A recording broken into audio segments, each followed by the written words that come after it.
Break के बाद आपका एक बार फिर से इस्तकबाल है दुनिया जहां से निराले टीवी शो हिंदुस्तान हमारा में। अब बारी है मकाम पेश करने की। मकाम में हम आगे बढ़ा रहे हैं मौलाना बदरुद्दीन अजमल की जिंदगी की दास्तां को।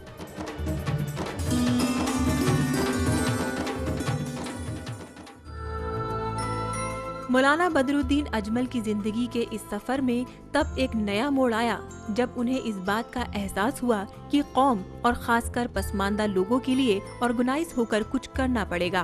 कभी हमने दूर दूर तक सियासत के बारे में कभी सोचा नहीं कि हम सियासत में जाएंगे। 82 में नेली का फसाद हुआ, 83 में आसाम में बड़ा राइट हुआ। पहली मरतबा इस किस्म की चीज़ हमारे सामने आई तो एहसास हुआ कि ये जो कुछ भी अल्लाह वास्ते हम बांट रहे हैं या रिलीव कर रहे हैं, जो भी पिताजी करते हैं वो गरीबों की मदद करे, वो अनऑर्गेनाइज्ड है।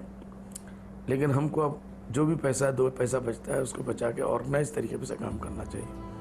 उस दर्द का एहसास उन्हें आज भी है जब उनकी गांव की बहू बेटियां और आम लोग गांव में माकूल मेडिकल सहूलत की कमी की वजह से रास्ते में ही दम तोड़ दिया करते थे।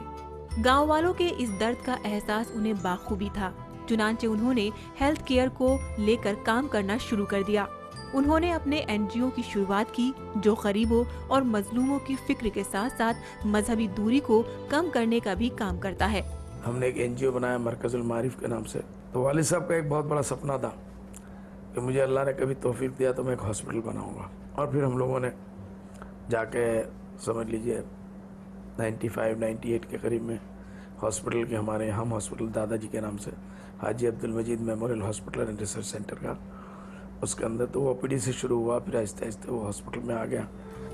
ये अस्पताल कौमी इत्तेहाद की एक जीती जागती मिसाल है। इस अस्पताल का नाम हम ही दुनिया में इत्तेहाद का सबसे बड़ा पैगाम है। हॉस्पिटल तो अभी हमारा हॉस्पिटल जो हाजी अब्दुल मजीद मेमोरियल हॉस्पिटल, उस वक्त देखिए ये पिताजी की सोच थी। उस वक्त उन्होंने हम हॉस्पिटल रखा, हिंदू मुस्लिम नाम मिला के, और नाम भी बड़ा खूबसूरत हो गया, वो हम हो गया। तो सब मिला के जो आए वो हम, तो हम के हिसाब से उन्होंने कहा भाई ये एक हॉस्पिटल हमारा जो है ये इस किस्म की चीज़ों को दूर करने का भी एक बहुत बड़ा सबब बनेगा। ऑल इंडिया डेमोक्रेटिक फ्रंट को वो एक ऐसा तजर्बा मानते हैं जो मजलूमों और हाशिए पर खड़े लोगों को उनका हक दिलाने के मकसद से बनाई गई एक पार्टी थी। देखिए हमने कभी भी, क्योंकि मौलाना असद मदनी साहब रहमतुल्लाह अलैह का all India United democratic front, उन्होंने बहुत ही, हमने 25 नाम भेजे।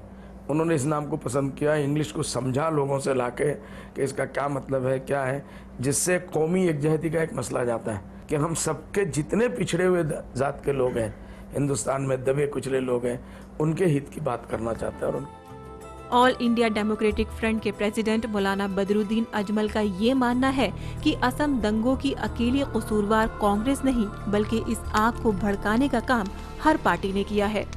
लेकिन इस मामले में जितने दोषी कांग्रेस है उतने ही एजीपी भी दोषी है, उतने ही बीजेपी भी दोषी है। कोई भी इस मामले में ईमानदार नहीं है। अजमल साहब के ऊपर सियासत में कई बार कई तंज भी कसे गए, कभी बीजेपी से साठगांठ के नाम पर या फिर मंदिर में नारियल फोड़ने के नाम पर। लेकिन अजमल साहब आज भी इन इल्जामों को सिरे से खारिज करते हैं। देखिए वो तो एक पूरी एक साजिश थी पॉलिटिक्स के खिलाफ। चूँकि हम लोग पॉलिटिक्स में आ गए और रूलिंग पार्टी कांग्रेस जो आसाम में, उनके एंटी गवर्नमेंट हमारी है, तो एंटी एस्टेब्लिशमेंट है, तो उन्होंने कुछ लोगों को लगा के हमारे खिलाफ बाकायदा एक साजिश की। मुल्क में मुसलमानों के बिगड़ते हालातों को लेकर वो काफी फिक्रमंद है। उनका मानना है कि जब तक सियासत में ईमानदार सियासतदान नहीं आएंगे ना तो मुल्क तरक्की कर पाएगा और ना ही कौम। कहना अफसोस के साथ पड़ता है कि एक शायर ने कहा था, क्या होगा भला तुमको ये बात गवारा भी, जब छीन लिए जाए जीने का सहारा भी। तो आज यही हो रहा है। ये चीज़ें जो कुछ भी आज पूरे हिंदुस्तान में मुसलमान बच्चों को यहाँ से गिरफ्तार करो, वहाँ से गिरफ्तार करो, वो करो वो करो, अब उसमें हकीकत कितना है वो तो अल्लाह जानता है। 90% केसों में लोग छूट के आते हैं, इनकी ज़िंदगी 10 साल की बर्बाद हो जाती है, किसी की 20 साल की, और उसके बाद गवर्नमेंट एक दिन कह देती है कि एविडेंस नहीं मिला इसलिए हमने इनको छोड़ दिया। उनको मेन स्ट्रीम के अंदर आप ईमानदारी से जब तक हिस्सा नहीं देंगे, उनको बराबर में, आज पुलिस में उनके जो नुमाइंदगी चाहिए थी वो आज होता तो मुसलमानों के साथ खुले तरीके से इस तरीके से जुल्म नहीं होता। आर्मी में उनके लोग अगर होते, क्या सारे मुसलमान गद्दार हो गए? अजमल साहब की जाती जिंदगी की बात करें तो उनकी शादी भी घर वालों की मर्जी से मुस्लिम रीत रिवाजों के मुताबिक हुई। उनकी शरीके हयात भी असम की ही रहने वाली हैं। नहीं, ये तो जैसे हमारे गांव देहातों में होता है या शहरों में, माँ बाप ने देखा, माँ बाप ने पसंद किया, हाँ इतना था, इतनी आगे बढ़ चुकी थी दुनिया के भाई उन्होंने जो हमारे इस्लाम के हिसाब से भी इजाज़त है, चूँकि मैं मौलाना था तो उन्होंने पूरी पूरी आज़ादी के भाई हमने देख लिया, माँ बाप ने पसंद कर लिया, अब तुम भी देख लो, तुम्हारा इख्तियार है, पसंद होगा। 6 लड़के और 1 लड़की के वालिद हैं अजमल साहब। उन्हें इस बात पर फख्र है कि उनकी औलाद आज अपने पैरों पर खड़ी है।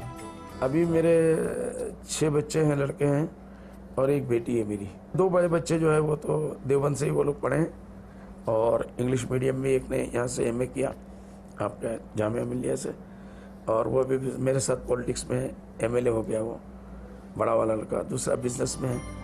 अजमल साहब ने कई मुल्क देखे हैं, लेकिन जब बात परिवार के साथ छुट्टी मनाने की आती है तो वो लंदन जाना पसंद करते हैं। लंदन मुझे बहुत पसंद है कि हाँ एक माहौल है वहाँ, अपने हिंदुस्तानी लोग बेहिसाब है। बचपन में फिल्में देखी और गाने भी गुनगुनाए, लेकिन मौलाना बनने के बाद वो अब फिल्मों और मौसीकी से कोसों दूर रहते हैं। इंग्लिश जब तक पढ़ते रहे या कुछ भी था तो उस ज़माने में हमने फिल्में भी देखी है। गाने उस ज़माने में मैं सुनता था, गाने सुनता था, गाने गुनगुनाता था, लेकिन जब से मौलवीगिरी में आया तो हमको सबसे पहले सिखाया जाता है कि सिनेमा देखना हराम है, फिल्म देखना हराम है, ये है वो है। तो हमारे काबिरीन बड़े इन चीज़ों को पसंद नहीं करते। अपने हासिल मकाम से वो खुश हैं, लेकिन उन्हें हमेशा गम इस बात का रहता है कि जिस कौम ने मुल्क की तरक्की और हिफाजत के लिए अपने खून का कतरा कतरा बहाया, आज उस कौम को शक की नजरों से देखा जा रहा है। दावा के साथ हम कह सकते हैं कि बिरादरान वतन में जितना खून बहाया है, हमारे अकाबिरीन ने उससे कहीं ज़्यादा ही बहाया होगा, एक कतरा कम नहीं बहाया। आज़ाद होने के बाद हम लोग मुजरिम हो गए, हम जो है टेररिस्ट हो गए, हम पता नहीं क्या हो गए और क्या हो गए, ऐसे ऐसे नामों से हमें नवाजा जा रहा है और सारे रोज़गार के दरवाजे बंद कर दिए जा रहे हैं। तो ये बच्चे करेंगे क्या? आज के मकाम में ऑल इंडिया डेमोक्रेटिक फ्रंट के प्रेसिडेंट और लोकसभा एमपी मौलाना बदरुद्दीन अजमल की जिंदगी की जद्दोजहद और उनके जरिए हासिल मकाम का ये सफर यहीं रोकते हैं और सुनते हैं मौलाना बदरुद्दीन अजमल के ये चंद अल्फाज जो वो अपनी कौम को और अपने मुल्क की आवाम को देना चाहते हैं। देखिए भाई, हमारे अंदर तो एक ही चेहरा है कि खिदमत खल्क किए जाओ। ये पॉलिटिक्स वगैरह हमारा मकसद नहीं है, इसका भी मकसद ये है कि हम लोगों के हुकूक को दिला सके। इसके अंदर कौम के लिए तड़प है, एक दर्द है, फिक्र है, किस तरीके से हम इस कौम को लेकर आगे बढ़ें। कौम वो सिर्फ मुसलमान का नाम नहीं है, कौम एक मिल्लत है, पूरी दुनिया हमारे जो इंसानियत है। जब तक कि हमारा ये मानना है, उस बदरुद्दीन का मानना है कि जब तक के एक बदन के हिस्से का पूरा हिस्सा, पूरा का पूरा बदन अगर सही नहीं होगा तो उस बदन को हम सही नहीं कह सकते। तो इस वक्त पूरा हिंदुस्तान जो है वो एक इंसान की शक्ल में बीमार इंसान है, बीमार इंसान है जो चारों तरफ से जख्म खाया हुआ है, कहीं उसको सुकून नहीं है। सारे लोग इंसानियत के नाते पे कम से कम एक जगह हो और उस इंसान को, उस भारत को सुकून देने की कोशिश करें।